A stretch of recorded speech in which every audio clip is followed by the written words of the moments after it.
Good afternoon, Professor Spooner. Good morning, Professor Spooner.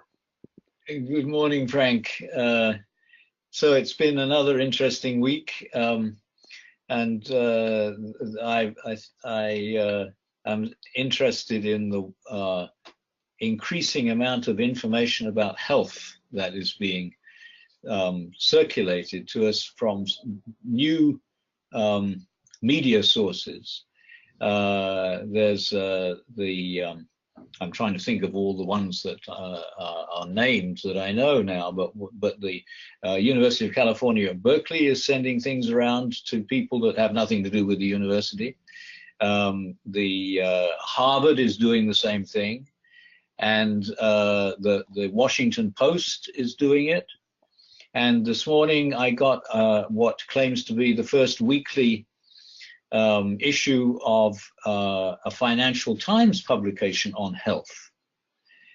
So, I mean, it's been clear for some time that as globalization progresses, there is an increasing interest in health, and it is a global interest in health.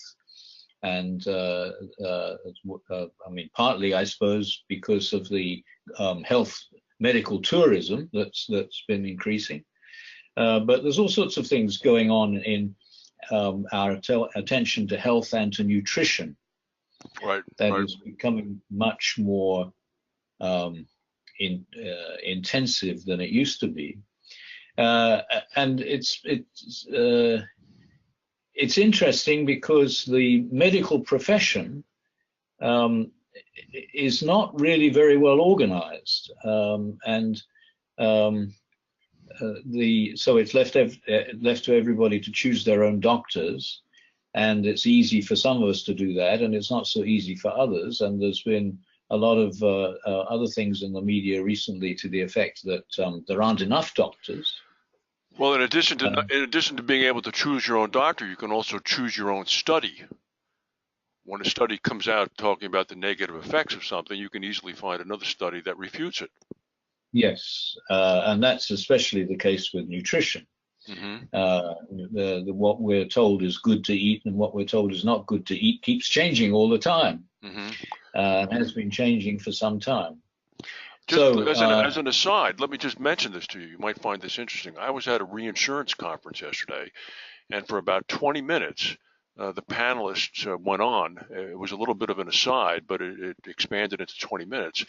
They went on discussing how sugar, within 5 to 10 years, could quite likely be something along the lines of trans fats or tobacco, insofar as insurance coverage goes. Unanticipated liabilities that are going to pop up. And that's particularly interesting because of the history of sugar. It really started in the 19th century with all the plantations in the Caribbean and then other places. And before that, sugar was grown in really very few places. And it became an addiction in the working class and in other parts of the world. And it's only really since the 1960s, I think, but I'm not sure of that date, that diabetes has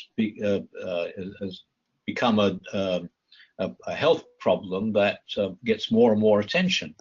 And now I go to Whole Foods to buy my weekly food supply every week. And I try to buy things without sugar, and I look at all lists of ingredients of everything I buy, and almost everything in the Whole Foods store, which is claims to be health conscious, has sugar in it, added sugar. You're right. You're right. You know, you raised an interesting point. So, for example, in the 1700s and 1600s and 1500s and earlier in Europe, sugar was a rarity. Yeah. Really? Yeah. I mean, honey, but there was no sugar. Right. I should have realized that, but of course that's correct. Wow. So it was fruit and honey was where the sweetness came from before. They started growing sugar in southwestern Iran and what is now southern Iraq a long time before that, but it didn't spread very far, and I don't think that it was used even very much even in Iran. Okay. and it came from the East. Okay. Originally. One of the many things that are very important in the diet now that came not from America to the New World to the Old World, but from East Asia to West Asia, and then into the Roman Empire and Europe. Okay. So in current day, then, what do you think is prompting this explosion of health information and health concern? It's got something to do, I think, with our global awareness. At least that's what seems most likely to me. Mm-hmm. That the larger the number of people that you are aware of and whose activities you know something about, the larger the number of problems you become aware of. And that makes I mean, if you're only aware of a few hundred people, then not all the health problems will be represented in what you're aware of. Right. But the number of people increases, you become aware of many more problems. Mm-hmm. Mm-hmm. And also, of course, things move around much quicker much more easily in the modern situation. So if there's a pandemic, it goes. It spreads through the world very quickly. Yes, yeah. I would suspect that even 50 years ago, the proliferation of flu, even in the United States, did not quite receive this kind of news media attention. Not to mention it's globally. Now the flu, so-called Spanish flu of 1918, mm-hmm. Which had terrible consequences. Called the Spanish flu, I think, only because somebody in the Spanish royal family got sick with it. But it was really only in Europe that it spread, mm-hmm. I believe, wasn't it? Or did it spread in America? Oh, it was in the U.S. Yeah, it made it to the U.S. Yeah, but not the whole world, anyway. I don't know that, but I know it hit the United States pretty hard. Yeah. But now it's much more dangerous because everything is moving so much faster and more easily. So speaking of dangerous things affecting the whole world, what else is on your mind? The increasing problems in the interaction between Russia, the US, China, and possibly also Europe, mm-hmm. and the Middle East. Mm-hmm. So we talk about the First World War, although we started off by calling it the Great War, right? And we didn't call it the First World War until we had a second one. Right. But it wasn't really a world war. It was a war between the Ottoman Empire, the Germans, and Western Europe.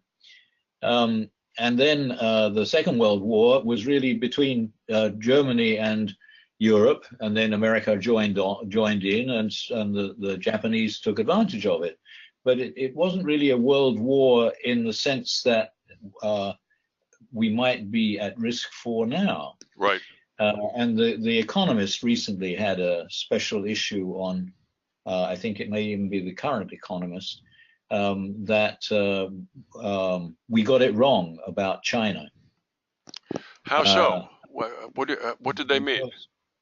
Because the West was all assuming in the last few decades, that as the Chinese got more and more, as the Chinese economy improved and the level of affluence generally throughout the country became more like the West, that their political interests would change in the same way.